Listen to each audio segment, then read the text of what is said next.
Welcome back to my channel.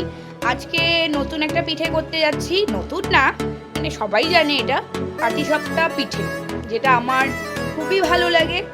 আর আমি খুব মিষ্টি পিঠে খুবই ভালোবাসি।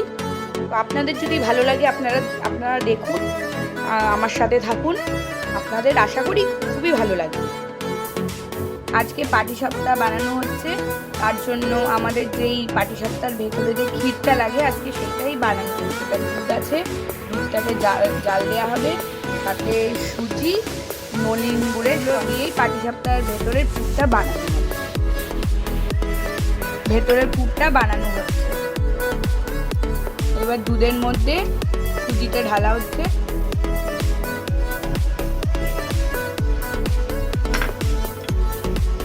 দিয়ে ভালো করে নাড়তে হবে। আর আপনাদের স্বাদ মতন আপনারা একটু চিনি দেবেন। আর এখন যেহেতু শীতকাল, তো আপনারা নলেন গুড়ের মিষ্টিও দিতে পারেন, মানে আপনাদের যেটা ভালো লাগে, যেটা অ্যাভেলেবেল। এইবার এর মধ্যে স্বাদ মতন চিনি দেওয়া হলো।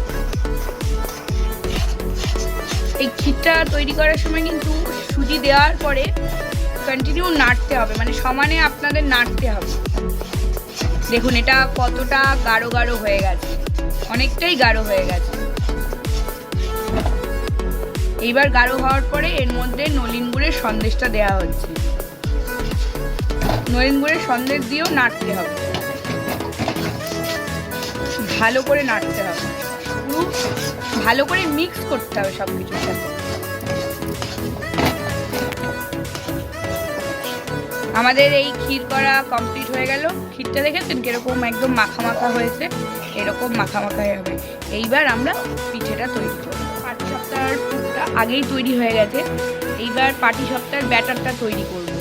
তার জন্য আমাদের লাগছে সুজি, ময়দা আর চালের গুঁড়ি, আর একটু জলের মধ্যে আমরা গুড়টাকে ভালো করে মিশিয়ে নিয়েছি, আর লাগছে দুধ। এগুলো আমরা সব একসাথে মিক্সড করে আমরা সম্পূর্ণ ব্যাটারটা তৈরি করব। এবার দেখুন এক এক করে সব ঢালা হচ্ছে। চালের গুঁড়ো,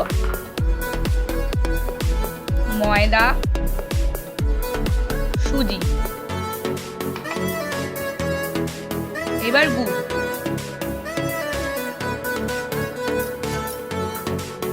এবার আমরা ঢালছি দুধ দিয়ে এটাকে ভালো করে মিক্সড করে নিতে হবে। খুব ভালো করে এই ব্যাটারটাকে ফেটাতে হবে কিন্তু। আর এই সম্পূর্ণ রেসিপিটা করছে আমার মা। এই যে এরকম করে